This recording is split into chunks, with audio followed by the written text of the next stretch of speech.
जय श्रीराम बंधुगण गरुड़ पुराण हिसाब रे जमराज बहुत भयंकर देखिबा पाई तांको आखि दुईटी पूरा लाल लाल प्रचंड कला आउ तांको मुंडरे दुईटी भयंकर सिंह आउ जो भयंकर बाल तांकर गरुड़ पुराण रे पूरा वर्णित अछि तांको विषय रे। किंतु तांकर प्रथमतः एमिति चेहरा नथिला, से बहुत सुंदर थिले। तांकर एभली चेहरा हैला काहेकि आज आमे सेही विषय पूरा विस्तार रे जानिबा।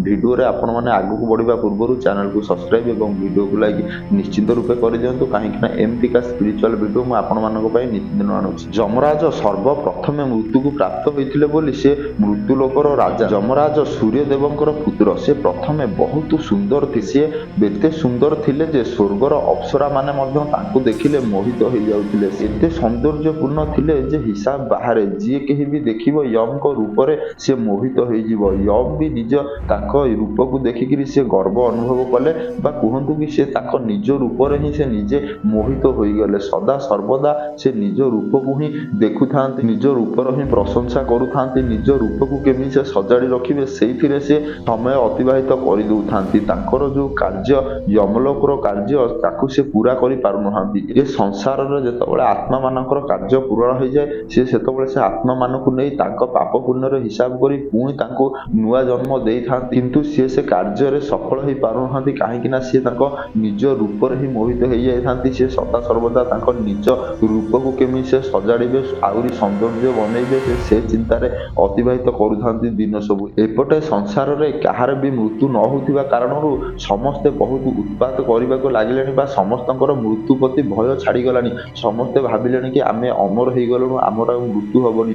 जो पशु माने भी आघात पाइकरी मृत्यु को प्राप्त होबा कथा सी भी मृत्यु को प्राप्त होई पार नहांती, कष्ट रे छटपट होउथांती। ए कथा ब्रह्मा विष्णु महेश्वर जेतबेले देखिले बहुत विचलित हेले जे ये कौन ए संसार भारसाम्य तो एमिति हेले हरई बसिबो संसार। जदि एमिति चलिला ताहले ए संसार ता संतुलन हरई बसिबो। जेमति जन्म होउचंती सेमति मृत्यु को भी प्राप्त होबा दरकार। जदि मृत्यु को प्राप्त न होबे संसार बहुत क्षतिग्रस्त होबो बा क्षतिग्रस्त हेई चललानी भी। सेतबेले लोक माने बहुत अत्याचार कले निज निज भितर काहेकि ना कहार भी आ मृत्यु हो न थाई, केही भी आ भय करू न थांती। सेथि पई महादेव चिंतित होइकली दिने डकैले यम को। तापरे यम बहुत चिंतार पड़गले जे स्वयं भोला बाबा डकैचंती, महेश्वर डकैचंती, कौन हबो। तापरे यम जाई जेतबेले पहुंचिले महादेवंक पाखरे तो महादेवंक सहित यमकर बहुत समय कथावार्ता हेला परे यम को महादेव कहिले ए पाखरे थिबा गोटे जलाशय कोन तुमे मो पई टिके जल आनी परिबो। तो यम बहुत खुशी रो सहित जल आनिबा पई गले। आ जेतबेले जलाशय रे से तांको निज छवि की देखंती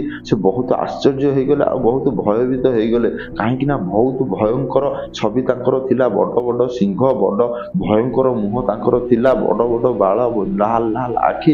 से भयंकर दृश्य देखि यम बहुत भयभीत हो जाइतिले। आ संगे संगे से महादेव को पाखु पळे आस्तिले आ कहितिले कि महादेव सेठी तो गोटे असुर बा गोटे राक्षस बसिछि, बहुत भयंकर राक्षस। से ताको देखिला बेलको मते भय लागुछि। सेठी महादेव कहितिले सी आउ केही नुह, सी हेलो तुमे। तुम निज छवि रे हाथ मारी देख, तुमे तुम निज को स्पर्श करी अनुभव करि परिबो। तापर यम जेतबेले ताको निज देह रे हाथ मारितिले ताको मुंडरे सिंह से देखिबा को पाइतिले।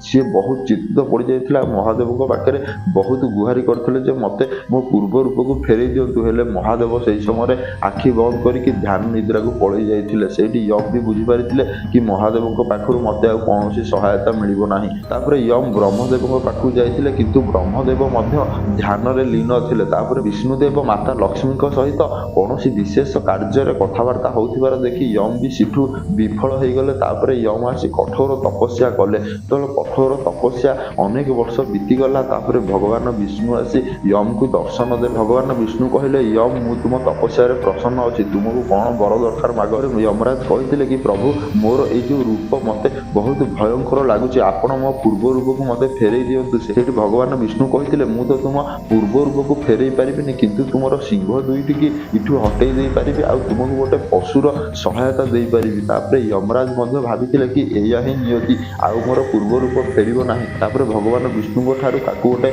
महिषी प्राप्त होइतिला आ ताको सिंह दुईटी की भगवान विष्णु ताको ठारू विच्छिन्न करि देइतिले। यमराज ताको निज भूल को बुझी पारि पुणी यमलोक आसिकरी निजर कार्य को पुणी आरंभ करथिले आ पुणी ସୃଷ୍ଟିର ଭାରସାମ୍ୟକୁ ବା ପୁଣି ସୃଷ୍ଟିର ସନ୍ତୁଳନକୁ ବନେଇ ରଖିଥିଲେ। ତ ଏବେ ଆପଣମାନେ ଜାଣିପାରିଲେ ଯମରାଜ ପ୍ରଥମେ କେତେ ସୁନ୍ଦର ଥିଲେ ଆଉ ତାପରେ କେତେ ତାଙ୍କ ଚେହେରା ଭୟଙ୍କର ହେଇଯାଇଥିଲା।